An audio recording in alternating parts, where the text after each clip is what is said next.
രാമായണം എന്നാണ് പറയുക. രാമന്റെ അയനമാണ് രാമായണം. 2-3 തരത്തിലാണ് ആചാര്യന്മാർ അതിനെ വ്യാഖ്യാനിക്കാറുള്ളത്. രാമന്റെ അയനമായിട്ടും രാമനിലേക്കുള്ള അയനമായിട്ടും അതിനെ വ്യാഖ്യാനിക്കാറുണ്ട്. ആത്മീയമായിട്ടും മാനുഷികമായിട്ടുള്ള മൂല്യങ്ങൾ നിറഞ്ഞ ഒരു ഗ്രന്ഥമാണ് ശരിക്കും അധ്യാത്മ രാമായണം. ഭക്ര്യ യുക്ത്യ വിഭക്ത്യ അങ്ങനെയാണ് നമ്മൾ രാമായണത്തിനെ മനസ്സിലാക്കേണ്ടത് എന്നാണ് പറയുക. യാവത് സ്ഥാസ്യന്തി ഗിരയ സരിതശ്ച മഹീതലേ താവൽ രാമായണ കഥ ലോകേഷു പ്രചരിഷ്യതി. ഇതാണ് അതിൻ്റെ പ്രമാണം. എത്ര കാലത്തോളം ഇവിടെ മലകളും പുഴകളും മാമലകളും ഒക്കെ ഉണ്ടായിരിക്കുമോ അത്ര കാലത്തോളം, എത്ര കാലം ഈ പ്രപഞ്ചം ഉണ്ടായിരിക്കുമോ അത്ര കാലത്തോളം രാമായണ കഥ ലോകേഷു പ്രചരിഷ്യതി എന്നാണ്. നമ്മുടെ കേവലം ഭാരതത്തിൽ മാത്രമല്ല, അത് ആ ശാസ്ത്രം സത്യമാണ് നമുക്ക് തിരിച്ചറിയാം. കാരണം എത്രയോ രാജ്യങ്ങളിൽ പല നിലയ്ക്കുള്ള രാമായണങ്ങൾ ഇന്നും ഇതാ രാമായണ കഥകൾ പഠിച്ചു വരുന്നുണ്ട്. അതുകൊണ്ട് തന്നെ രാമായണത്തിൻ്റെ പ്രസക്തി, ത്രേതായുഗത്തിൽ നടന്നൊരു കഥ ഇതാ ഇപ്പോൾ ഈ ഒരു കാലത്തും നമ്മൾ അനുസ്മരിക്കുന്നുണ്ടെങ്കിൽ എന്താണ് രാമായണ കഥയുടെ പ്രസക്തി എന്നത് പ്രത്യേകിച്ച് പറയേണ്ട ആവശ്യമില്ല എന്നർത്ഥം. രാമോ വിഗ്രഹവാൻ ധർമ്മ. രാമൻ ശരിക്കും പറഞ്ഞാൽ ധർമ്മം ഒരു മൂർത്തിഭാവം എടുത്തു വരികയാണെങ്കിൽ, ധർമ്മം പേഴ്സോണിഫൈഡ് എന്ന് പറയും നമ്മളല്ലേ, ഒരു രൂപമായിട്ട് വരികയാണെങ്കിൽ അതിന് ശ്രീരാമചന്ദ്രസ്വാമിയുടെ മുഖമായിരിക്കും എന്നർത്ഥം. അപ്പോൾ ആ ധർമ്മത്തിൻ്റെ ആചരണമാണ് ശരിക്കും രാമായണം. ധർമ്മശാസ്ത്രമാണ്. ഏറ്റവും പ്രധാനമായിട്ട് ധർമ്മം ആചരിക്കുമ്പോൾ നമുക്ക് ഇന്ന് ലോകത്തിലെ ഏറ്റവും പ്രധാനമായിട്ട് കാണുന്നത്, ഏത് മാധ്യമങ്ങൾ എടുത്തു നോക്കിക്കഴിഞ്ഞാലും, അത് പ്രിന്റ് മീഡിയയാണ്, ഇലക്ട്രോണിക് മീഡിയയാണ്, ഏത് മീഡിയ എടുത്തു നോക്കിക്കഴിഞ്ഞാലും അധർമ്മം കൊടികുത്തി വാഴുന്ന ഒരു കാലഘട്ടം, അശാന്തി നിറയുന്ന ഒരു കാലഘട്ടം, അതുപോലെ തന്നെ മനുഷ്യനെ സ്നേഹിക്കാതെ പരസ്പരം വൈരാഗ്യം വെച്ചുകൊണ്ടും, അതുപോലെ കുടുംബ ബന്ധങ്ങൾ ശോഷിച്ച് ആ ഒരു ഭദ്രത നഷ്ടപ്പെട്ടുള്ളൊരു കാലഘട്ടത്തിൽ രാമായണത്തിൻ്റെ പ്രസക്തി ഏറെയാണ്. രാമായണം നമുക്ക് വായിച്ച് അത് ആസ്വദിച്ച് ഭഗവാനെ സ്മരിക്കാൻ മാത്രമല്ല ജീവിതത്തിൽ അനുഷ്ഠിക്കാനുള്ളതും കൂടിയാണ്. അപ്പോൾ ഈ കാലഘട്ടത്തിൽ നമ്മളത് മനസ്സിലാക്കി നമ്മളത് വായിച്ച് നമ്മുടെ ജീവിതത്തിൽ അനുഷ്ഠിക്കുമ്പോഴാണ് ആ രാമായണത്തിൻ്റെ തത്വം നമ്മളിലേക്ക് എത്തുക. കാരണം ഈ രാമായണം ഉമാമഹേശ്വര സംവാദമായിട്ടാണ് നമ്മൾ അറിയണത്.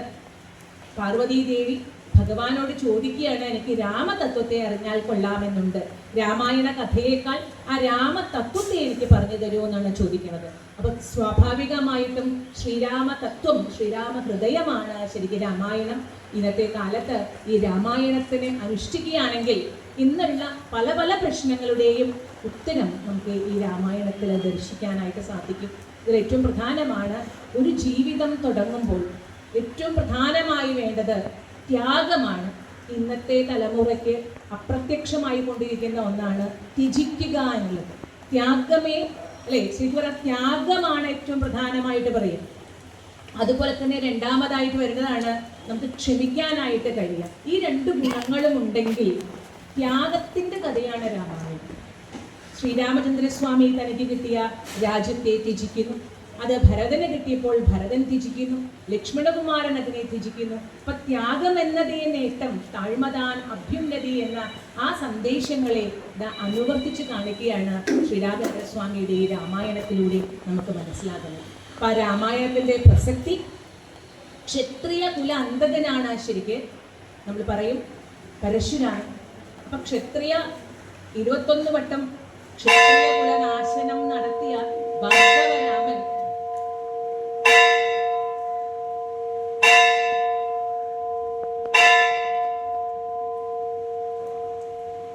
ക്ഷത്രിയ വംശത്തെ മുഴുവനായിട്ട് നശിപ്പിക്കുന്നു.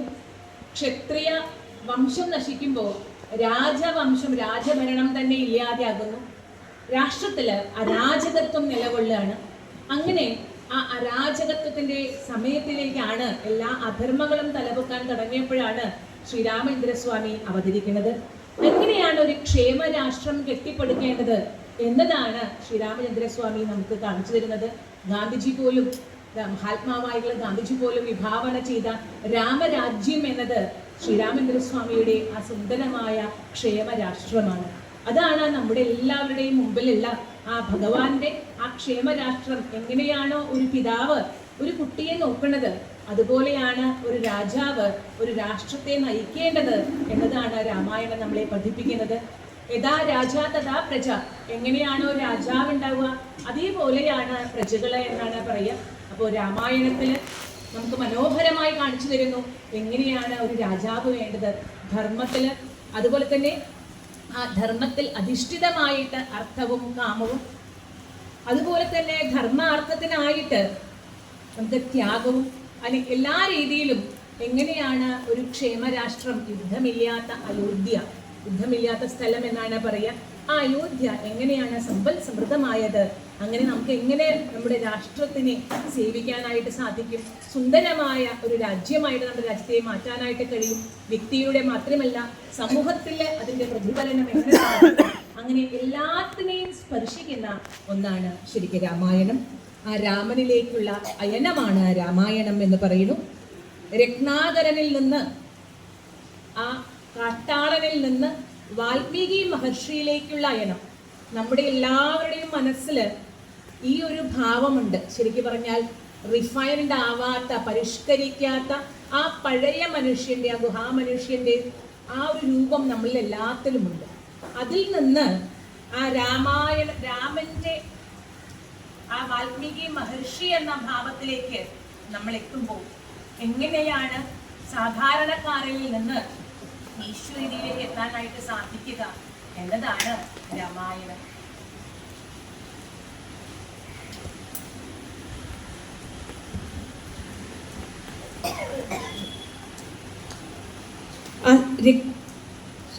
ശ്രീരാമചന്ദ്രസ്വാമിയിൽ നിന്ന് നമ്മൾക്ക് പഠിക്കാനുള്ള, ലക്ഷ്മണകുമാറിൽ നിന്ന് പഠിക്കാനുള്ളത്, ഭരതകുമാറിൽ നിന്ന് പഠിക്കാനുള്ളത് സഹോദര സ്നേഹം എന്താണ്, എങ്ങനെയാണ് സഹോദരങ്ങൾ വർത്തിക്കേണ്ടത്, ഒരു കുടുംബം എങ്ങനെയാണ് വർത്തിക്കേണ്ടത്, ഒരു കുടുംബത്തിലെ ഒരു നന്മ വന്നു കഴിഞ്ഞാൽ അത് എങ്ങനെയാണ് രാജ്യത്തിലേക്ക് എത്തുക, അങ്ങനെ പല പല പല ഇന്നത്തെ സാമൂഹിക പശ്ചാത്തലത്തിൽ വളരെ പ്രസക്തിയുള്ള ഈ രാമായണം നമ്മുടെ മനസ്സിലുള്ള ഈ കാട്ടാള സ്വഭാവമുള്ള, രത്നാകരൻ്റെ സ്വഭാവമുള്ള, എല്ലാത്തിനെയും തനിക്ക് എന്ന് പറഞ്ഞ് പിടിച്ചു പറിക്കുന്ന ആ സ്വാർത്ഥ മനോഭാവത്തിൽ നിന്ന് എല്ലാത്തിനെയും ത്യജിച്ചുകൊണ്ട്, വിട്ടുകൊടുത്തുകൊണ്ട് ത്യജിക്കലിലാണ് ആനന്ദം, സന്തോഷം എന്ന തിരിച്ചറിവിലേക്ക്, ആ ആത്മസാക്ഷാത്കാരത്തിലേക്ക് എത്തിക്കാനായിട്ട് ഈ രാമായണം നമ്മളെ സഹായിക്കട്ടെ എന്ന് പ്രാർത്ഥിച്ചുകൊണ്ട് ആ രാമായണ ഭാഗങ്ങളിലേക്ക് നമുക്ക് കടക്കാം.